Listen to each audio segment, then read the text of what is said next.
India market invest মাইন্ডসেটে আপনাদের স্বাগত। যা চ্যানেল নতুন এসেছেন তাদের করলো প্লিজ চ্যানেলটাকে সাবস্ক্রাইব করবেন, লাইক করবেন, বেল আইকনটা প্রেস করবেন, তার সাথে অল বাটনটা প্রেস করবেন, নোটিফিকেশন সঙ্গে সঙ্গে আপনাদের কাছে গিয়ে পৌঁছাবে। নিফটি 50 দেখুন, নিফটিকে দেখলে দেখা যাবে নিফটি আজকের দিনে কিন্তু ফ্ল্যাট মুভমেন্ট দেখাচ্ছে, যেখানে যেখানে আজকের দিনে নিফটি চেষ্টা করেছিল ওপরে ওঠার, সেখান থেকে কিন্তু একদম ফ্ল্যাট টাইপ পারফরমেন্স দেখাচ্ছে। আর যদি স্মল ক্যাপ ইন্ডেক্স এবং মিড ক্যাপ ইন্ডেক্সকে দেখা যায়, দেখলে দেখা যাবে তাদের মধ্যে হালকা একটা গিরাবাট দেখা যাচ্ছে। লাস্ট 3 থেকে 4 দিন মিড ক্যাপ ইন্ডেক্স এবং স্মল ক্যাপ ইন্ডেক্স কিন্তু যথেষ্ট ভালো পারফরমেন্স দেখিয়েছে, তার মধ্যে একটা সামান্য প্রফিট বুকিং আজকের দিনে লক্ষ্য করা যাচ্ছে। তো এই যে ট্রেড ওয়ার যে চালু হয়েছে, যেটা চালু করেছে কে? US president Donald Trump, just elected হয়ে এসেছিল। তো এখন ইউএসই ব্যাকফুটে চলে যাচ্ছে, বা ডোনাল্ড ট্রাম্প বলতে পারেন ইউএসের মধ্যে ব্যাকফুটে যাচ্ছে। কেন বলছি সে কথা? কারণ দেশের মধ্যে অর্থাৎ ইউএসের মধ্যেই কিন্তু বিভিন্ন জায়গায় ডোনাল্ড ট্রাম্পের যে ট্যারিফ, সেই ট্যারিফের ওপর বিভিন্ন রকম সমালোচনা হচ্ছে এবং বিভিন্ন রকম প্রতিবাদও কিন্তু হচ্ছে ইউএসের মধ্যে। কারণ আলটিমেটলি সাফার হবে কে? সাধারণ মানুষ, যেটা আমি প্রথম দিন থেকে বলে আসছি। সেখানে কিন্তু ইনফ্লেশন বাড়তে চলেছে, সেটা মিস্টার পাওয়েল স্যার তিনিও জানিয়েছিলেন। তো দেখুন, দেখলে দেখা যাবে প্রিভিয়াস ডে ডাউ 1%-এর ওপরে ডাউন সাইড মুভমেন্ট দেখিয়েছে, S&P 500 প্রায় 2.25% মতন ডাউন সাইড মুভমেন্ট দেখিয়েছে, এবং ন্যাসড্যাককে দেখলে দেখা যাবে 2.5%-এর ওপরে ডাউন সাইড মুভমেন্ট দেখিয়েছে। দেখানোর পিছনে কারণ কিন্তু স্পষ্ট, যেখানে ট্রাম্প ট্যারিফের কথা বলছে কিন্তু সাধারণ মানুষ সেটা চাইছে না। যেখানে ওয়ার্ল্ডের দিগ্গজ ইনভেস্টর ওয়ারেন বাফেট, তিনিও কিন্তু ট্রাম্পের সমালোচনা করছেন। চলুন দেখে নিই তিনি কী বলছেন। তিনি এই যে ট্রাম্পের ট্যারিফ লাগানোর ব্যাপারটাকে না, তিনি বলছেন অ্যান অ্যাক্ট অফ ওয়ার, যেখানে তিনি এটাকে কিন্তু যুদ্ধের সমান দেখছেন। তো আমরা দেখেছিলাম যে 4 তারিখ থেকে ট্রাম্প কী করেছিল। ট্রাম্প কানাডা মেক্সিকোর ওপর 25% এবং চায়নার ওপর অ্যাডিশনালি আরও 10% ট্যারিফ আরোপ করেছে। তার প্রতিক্রিয়াস্বরূপ কানাডাও কী করেছে? কানাডাও ইউএসের গুডসের ওপর ট্যারিফ আরোপ করেছে, এবং তার পাশাপাশি মেক্সিকোও কিন্তু সেটাই একই কাজ করেছে। চায়না তো বলেই দিয়েছে যে 10 তারিখ থেকে ট্যারিফ লাগু হতে চলেছে, বিভিন্ন কোনো ক্ষেত্রে 10% বা কোনো ক্ষেত্রে 15%। আর চায়না কিন্তু স্পষ্টপুষ্টি জানিয়ে দিয়েছে তারা তৈরি ইউএসের যে কোনো রকম ট্যারিফ যুদ্ধকে নিয়ে, বা যে কোনো রকম যুদ্ধ জন্য তারা প্রস্তুত, চায়না সেটা জানিয়ে দিয়েছে। তো সেই জায়গায় দাঁড়িয়ে স্যার এখন দেখা যাচ্ছে, যেটা গতকালকের বা 6 তারিখের লেটেস্ট নিউজ, যে ইউএস এখন কি বলছে, কিছু ছাড় দেবে কানাডা এবং মেক্সিকো ট্যারিফের ওপর। কেন? অবভিয়াসলি চাপে পড়ে, যেখানে শুধু যে মেক্সিকো এবং কানাডার অর্থনীতি খারাপ হবে এরকম ব্যাপার নয়, তার সাথে সাথে কিন্তু ইউএসেরও অর্থনীতি কোলাপস করবে বা খারাপ হবে, বা ইউএস রিসেশনেও যেতে পারে, এরকমই কিন্তু শোনা যাচ্ছে।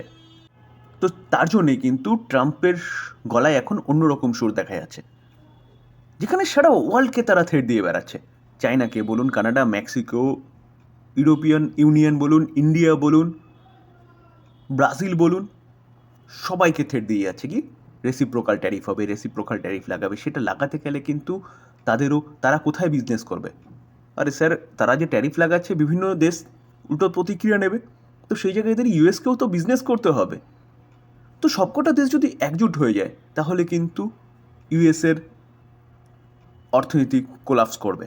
তো এটা কিন্তু ট্রাম্পও জানে, যার জন্যে এটা একটা জাস্ট থ্রেড মাত্র। ইউএস ট্যারিফ আরোপ করেছে, যার জন্য ইউএসের মার্কেট এখন কিন্তু পড়ছে, যেখানে সিমিলার হয়তো দেখলে দেখা যাবে ভারতের মার্কেট কিন্তু তেমন রিয়্যাক্ট করছে না।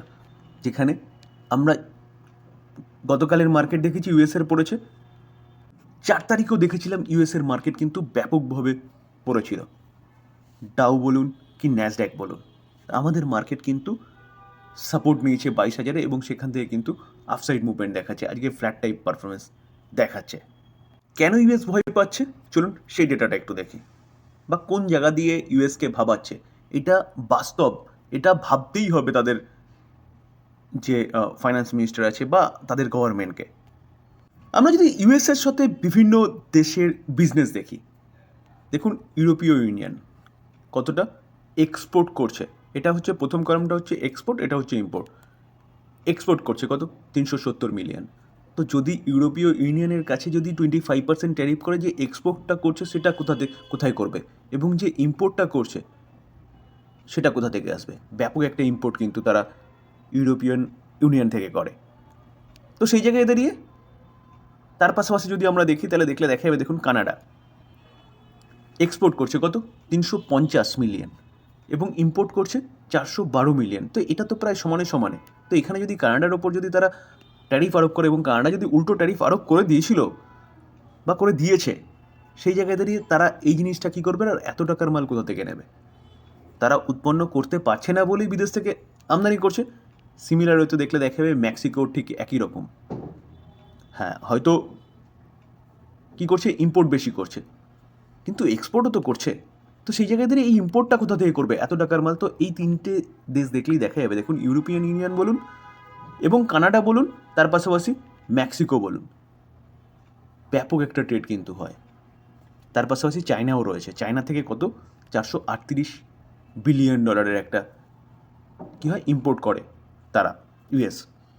তো সেই জায়গায় দাঁড়িয়ে এই প্রোডাক্টগুলো আসবে কোথা থেকে? এটাই কিন্তু তাদের দেশের ইকোনমিস্টরা ভাবছে, এবং তাদের দেশের মানুষরা ভাবছে, যদি এরকমভাবে ট্যারিফ বাড়ায় তাহলে কিন্তু শর্টেজ দেখা দেবে, আর ইনফ্লেশন আকাশ ছোঁয়া হবে। তার জন্যে কিন্তু বাইডেনের যে পার্টি, তারাও বলছিল ট্রাম্প বাস্তবিক ক্ষেত্রে কার্যকরী কিছুই করবে না। হয়তো চায়নার সাথে হবে, কারণ চায়নার সাথে আগেও হয়েছিল। বাস্তবিক ক্ষেত্রে যদি হতে যায়, এই জিনিসটা করতে চায়, তাহলে কিন্তু ইউএসের ইকোনমিও ব্যাপকভাবে ক্ষতিগ্রস্ত হবে, এবং তার ফলস্বরূপ আমরা কিন্তু 12 তারিখে জানতে পারবো কি হচ্ছে, কারণ অলরেডি কিন্তু ট্রেড ওয়ার খেলা খেলছে ট্রাম্প।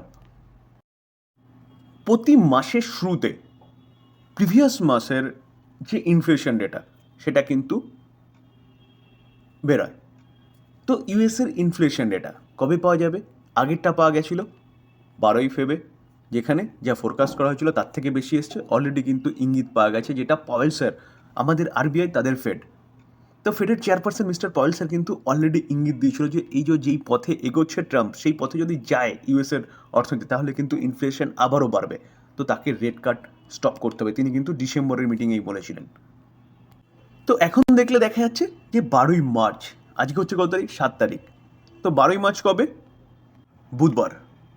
তো 12ই মার্চ ফেব্রুয়ারির যে ইনফ্লেশন, সে ডেটা কিন্তু রিলিজ হতে চলেছে।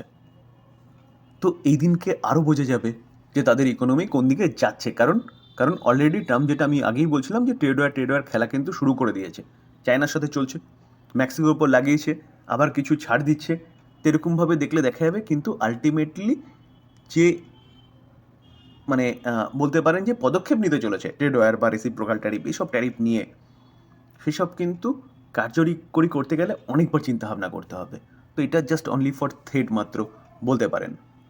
তো ইউএস এখন রিয়াকশান দেখাচ্ছে, ইউএসের মার্কেট, কারণ অলরেডি কিন্তু তাদের সেখানে ইনফ্লেশন বাড়তে শুরু করেছে, ইকোনমির একটা কিন্তু ব্যাপক বড় ধাক্কা খেতে চলেছে। তো ভারত সুস্থি দেখাচ্ছে, কারণ ভারত এই ভয়ে আগে অনেকটা কারেকশান করে ফেলেছে। তো এবার এখান থেকে কিন্তু এক্সপেকটেশন এটাই আছে যে মার্কেট ভালো করবে, মার্কেট ওপরের দিকে যাবে। তো এই ছিল আলোচনা যদি ভালো লাগে, যা চাই নতুন এসেছেন তাদেরগুলো প্লিজ চ্যানেলটাকে সাবস্ক্রাইব করবেন, লাইক করবেন, বেল আইকনটা প্রেস করবেন, তার সাথে অল বাটনটা প্রেস করবেন, নোটিফিকেশন সঙ্গে সঙ্গে আপনাদের কাছে গিয়ে পৌঁছাবে। থ্যাংক ইউ, ভালো থাকবেন।